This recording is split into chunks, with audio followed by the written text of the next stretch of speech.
Hey guys, this is Mr. Gilbert coming to you from the back deck here in lovely Independence.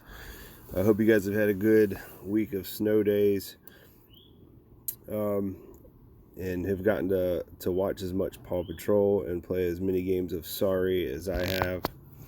Um, but as my classes followed along each day, that assignment will be posted by 7 a.m. The day of class. So usually they'll be up at least the evening before, but at least by 7 a.m. That day. So today we're going to get into the first lecture on energy. Now what I'm going to do is I'm going to post below this video. There's a file for some guided notes. Now at the very bottom of my website you can find notes for the whole year, and that would be useful, but what I'm going to do is I'm going to keep a set of kind of guided notes to go with these lectures when we have them, and those guided notes will be kind of the guide for any upcoming quizzes. So what I would do is either you could print those off. That's probably not totally necessary. I know most of you are probably doing this on your phones. So instead of printing them, you can just screenshot them and then kind of text the answers. Type in the answers in a note in your phone would probably be the easiest way to go, rather than printing them off. But feel free to print them off if you want. So there's a lecture today. There's another lecture coming up later this week. And so those will follow guided notes, and then there'll be a quiz sometime in the next couple of weeks. That quiz will be open note, obviously, given that you're doing things from home with the internet. But that quiz will come straight off the guided notes, so it might be useful to have that ready. So we're going to go through, and feel free to contact me. My contact information is on the contact page on the website here. So feel free to give me email, call, text, whatever, when you need it. And 10 to 2 is our working hours, but really anytime I should be able to respond for the most part. So we're going to get into energy. Energy is defined as the ability to do work. So pull up my pen here. Energy is the ability to do work. All right, now obviously there's an important part of that definition we need to be aware of. What is work? Then how do we find energy with work? We don't know what work is. So work is when a force makes an object move. So work is when a force makes an object move. Work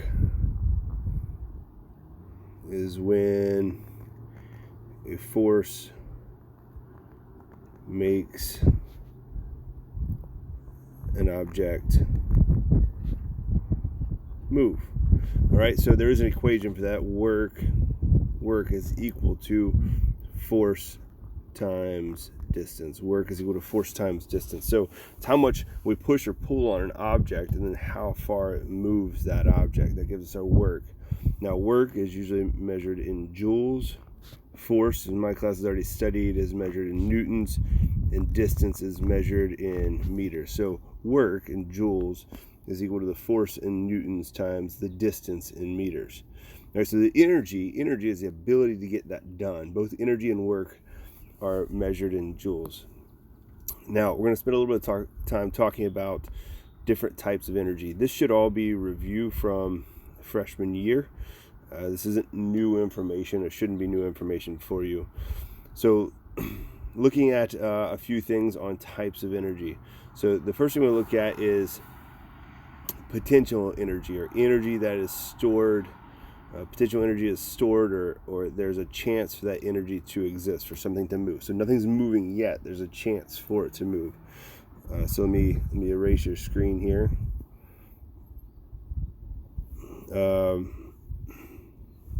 One second. I'm fairly unfamiliar with this app. I think it's going to be easier for me to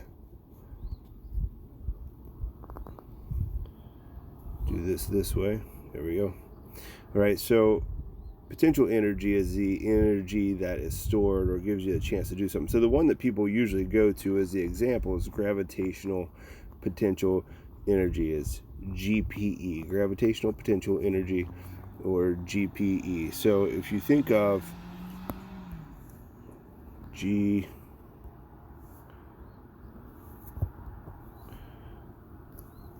One second here. There we go. Sorry about that. GPE, gravitational potential energy.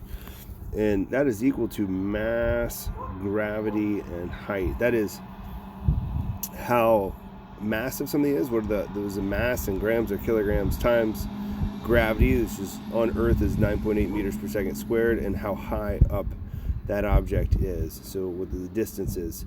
And so that gives us a gravitational potential, how big it is, how high it is, and then gravity of the location you are, which is usually going to be Earth. And so think of gravitational potential energy as having an object, this boulder, sitting on a cliff. So this boulder is not moving, it's sitting still, but the boulder can fall off the cliff down here.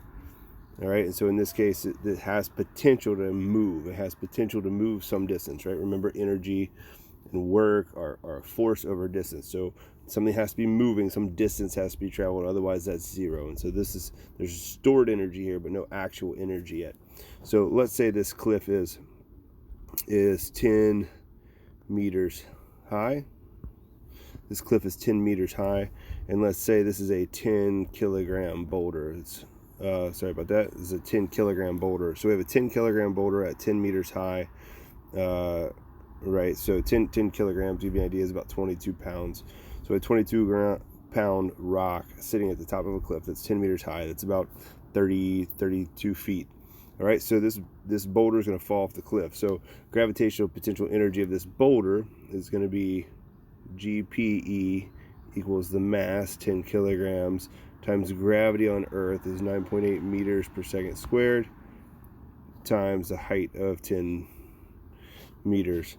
And so what happens when we have what we have is kilograms here and meters per second squared here and meter, you end up with kilogram meter squared per second squared, and that is the unit of joules. We call the measurement joules. So we have 10 times 10 is 100 times 9.8. So 9.8 times 10 times 10, right? 9.8 times 10 moves it there, times 10 moves it there. So 980 joules. That is the gravitational potential energy of that rock. That is how much energy it could have if it were to fall off that cliff. All right. So that would be the only type of potential energy we calculate. Is gravitational potential energy. It's literally the mass in kilograms times the gravity in meters per second squared, which is always going to be 9.8 on Earth, and then the height of the object in meters.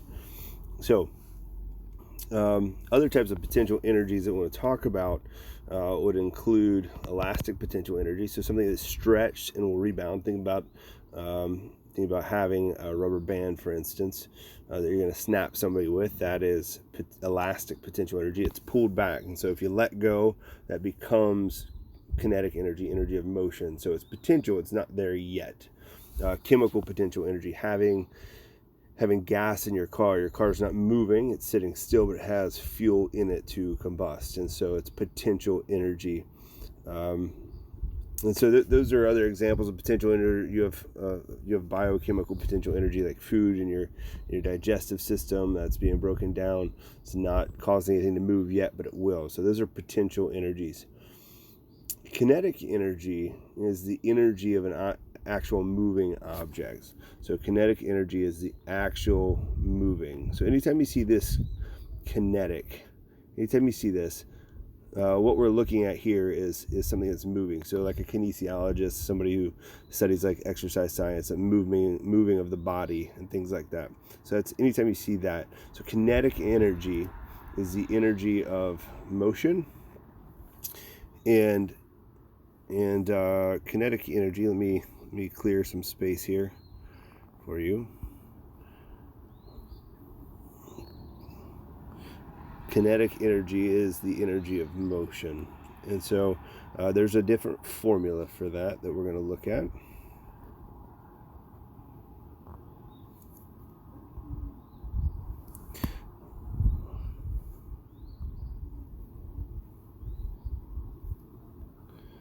So kinetic energy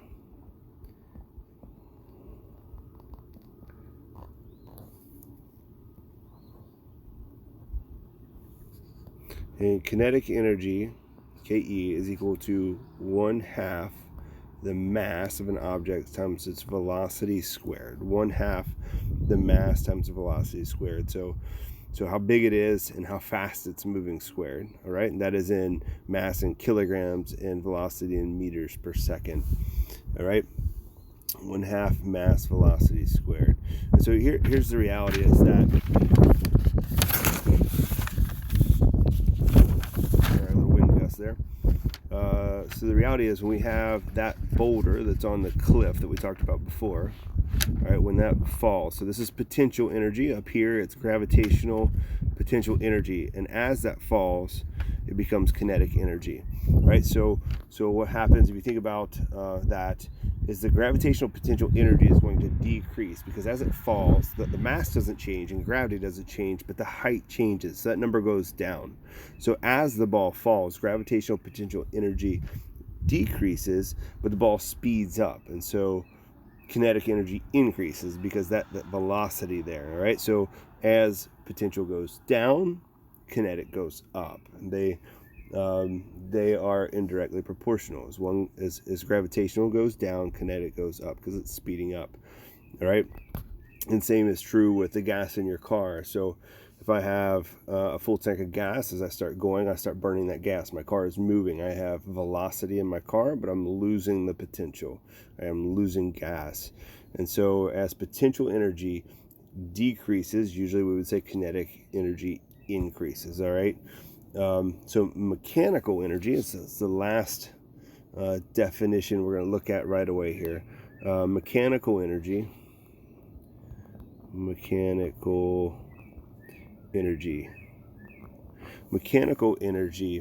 is defined as the total amount of potential and kinetic energy. It's a total amount of potential and kinetic energy. All right, and so as one goes down, the other goes up, but the total doesn't change. All right, that gravitational or that potential energy that we have is going to be converted into kinetic energy. And so let me erase here. I just want to give you one last illustration for today.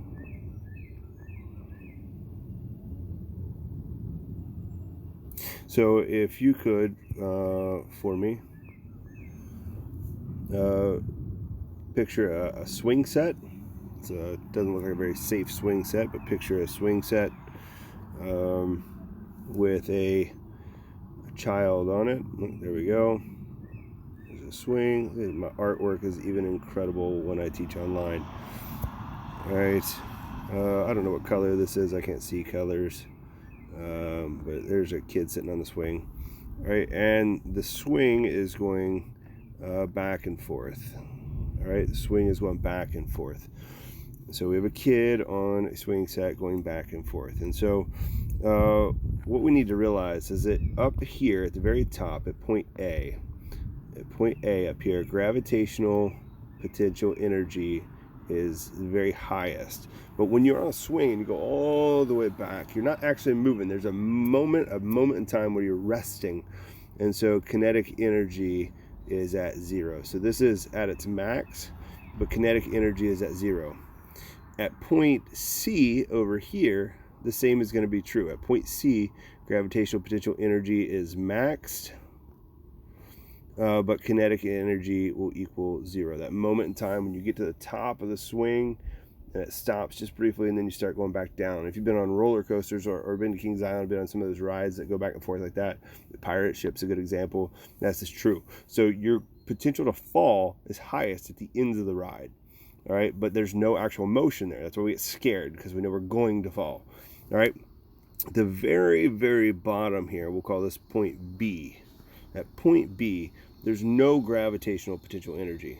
Now you have momentum, and you're going to keep flying through because of momentum, but there's no potential to fall. So this equals 0, but the kinetic energy is at its max. All right, so to go through that one more time. So at the top of the swing, there's all this potential to fall, but no actual movement. Then you fall, and then in the middle of the fall, the very bottom, you're going as fast as you'll go. As soon as you start going up again, you slow down. And so your max speed is at the very bottom of the swing, you have maximum potential, maximum kinetic energy and no potential. And then as you go back up to the other side, there's no kinetic energy at the very top, but all this potential to fall back down. All right, so that's your introduction to potential and kinetic energies. Again, there's some notes at below this link that you can follow along and click on if you want, and open those up. Furthermore, my class has been assigned a Rube Goldberg project. I think Miss Meads has as well. You're going to have some time over the next couple weeks. I'm assuming everybody is aware that this has been extended through at least April 20th. So Rube Goldberg, we realize, is a project that sometimes takes a lot of time, but it was already on the schedule for us, and so this actually works out well because you have a lot of time at home. You can build it how you want. Those instructions that were posted a week ago, I know some people already started working on them. The best thing you can do for me and for Miss Mead is to turn those in via YouTube video. Just upload. Most of you have YouTube accounts. You can just upload a link and an email us the link. And what I'll probably end up doing at some point, those are due April 1st, and what I'll probably end up doing at some point is uploading some of those to my website so you guys can watch the better ones from the class. So please let me know if you have any questions. I hope you guys have a wonderful day.